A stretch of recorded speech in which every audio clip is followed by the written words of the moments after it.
ചേലക്കരയിലെ ചെക്കന്മാരൊക്കെ ഇപ്പൊ ക്ലാസ് ആട്ടാ. അതിനൂതന ഹൈടെക് സാങ്കേതിക വിദ്യകളോടെ വൻ നഗരങ്ങളെ പോലും വെല്ലുന്ന സൗകര്യങ്ങളുമായി നമ്മുടെ ചേലക്കരയിൽ naturals beauty parlour, doctors tower, near bus stand, Chelakkara. Ottapalam Vaniyamkulam പഞ്ചായത്തിന്റെ അധീനതയിൽ നിർമ്മിക്കുന്ന ടർഫ് മാർച്ചിൽ നാടിന് സമർപ്പിക്കും. മന്ത്രി വി അബ്ദുറഹ്മാൻ നിർമ്മാണത്തിലിരിക്കുന്ന ടർഫ് സന്ദർശനം നടത്തി. 80% നിർമ്മാണ പ്രവർത്തനങ്ങൾ പൂർത്തിയാക്കിയ ടർഫ് കായിക പ്രേമികൾക്ക് മാർച്ചിൽ തുറന്നു നൽകും. ടർഫിന്റെ പുല്ലുവിരിക്കലും ലൈറ്റുകൾ പിടിപ്പിക്കലും ഇന്റർലോക്ക് കട്ട വിരിക്കലും പെയിന്റിംഗ് ഉൾപ്പെടെയുള്ള പ്രവൃത്തികൾ മാത്രമാണ് അവശേഷിക്കുന്നത്. വാണിയംകുളം പഞ്ചായത്ത് ഓഡിറ്റോറിയത്തിന് സമീപമുള്ള പഞ്ചായത്തിന്റെ 93 സെന്റ് സ്ഥലത്താണ് മൈതാനമൊരുങ്ങുന്നത്. സംസ്ഥാന സർക്കാരിന്റെ 4.32 കോടി രൂപ ചെലവിലാണ് പദ്ധതി. സ്പോർട്സ് കൌൺസിലിന്റെ നേതൃത്വത്തിലാണ് മൈതാനം നിർമ്മിക്കുന്നത്. ചുറ്റുമതിൽ നിർമ്മാണവും കെട്ടിട നിർമ്മാണവും ഗാലറിയുടെ പ്രവൃത്തിയും മറ്റും പൂർത്തിയായി. പ്രവൃത്തി പൂർത്തീകരിക്കാൻ നിശ്ചയിച്ച സമയത്തേക്കാൾ 5 മാസ കാലാവധി കരാറുകാരന്റെ അഭ്യർത്ഥന മാനിച്ച് നീട്ടി നൽകിയിരുന്നു.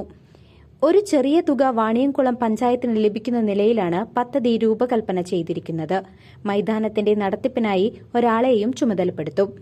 ടർഫിന്റെ പ്രവൃത്തി അവസാന ഘട്ടത്തിലാണ്. മാർച്ചിൽ കായിക പ്രേമികൾക്ക് തുറന്നുകൊടുക്കുമെന്ന് മന്ത്രി വി അബ്ദുറഹ്മാൻ പറഞ്ഞു.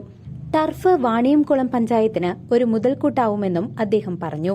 P Mammikutty MLA, Vaniyamkulam panchayat president K Gangadharan, സ്ഥിരം സമിതി ചെയർമാൻ പി ഹരിദാസൻ, പഞ്ചായത്ത് അംഗം സുജിത് പി രാജ് എന്നിവരും മന്ത്രിക്കൊപ്പമുണ്ടായിരുന്നു.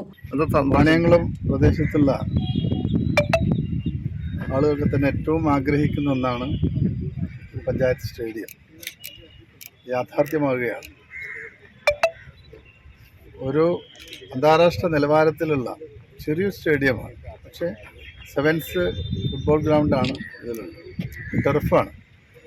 അതാണ് ഈ അന്താരാഷ്ട്ര നിലവാരം എന്ന് പറയാൻ കാരണം. ടർഫ് പതിച്ചിട്ടുള്ള ഏറ്റവും ആധുനിക സൗകര്യങ്ങളുള്ള ബഡ്ജറ്റ് അടക്കമുള്ള സൗകര്യങ്ങളുള്ള ഈ സ്റ്റേഡിയം മാർച്ചിൽ തുറന്നു കൊടുക്കാനാണ് ആഗ്രഹിക്കുന്നത്. അപ്പോൾ ആ രീതിയിൽ അതിൻ്റെ പ്രവൃത്തി വളരെ വേഗത്തിൽ നടക്കുകയാണ്. പഞ്ചായത്തിനെ സംബന്ധിച്ചിടത്തോളം ഏറ്റവും ഏറ്റവും നല്ലൊരു അസറ്റായി മാറും. ഇതുമായി ബന്ധപ്പെട്ട് ധാരാളം തടസ്സങ്ങൾ ആദ്യം ഉണ്ടായിരുന്നു. ആ തടസ്സങ്ങളൊക്കെ നീക്കി വേഗത്തിൽ പണി അവസാനിപ്പിക്കാനാണ് എഞ്ചിനീയറിംഗ് ഡിപ്പാർട്ട്മെൻറ്റിന് നിർദ്ദേശം നൽകിയിട്ടുള്ളത്. അത് സമയബന്ധിതമായി തന്നെ പൂർത്തീകരിക്കും. ഇതിൽ MLAയുടെ ഒരു മുൻകൈ പറയാതെ വയ്യ. MLAയുടെ ഈ അവർക്ക് തടസ്സപ്പെട്ട സമയത്ത് തന്നെ നല്ല രീതിയിൽ ഇടപെടുകയും അതിന്റെ ഭാഗമായിട്ടാണ് നമുക്ക് ഇത്ര വേഗത്തിൽ. News desk CCV.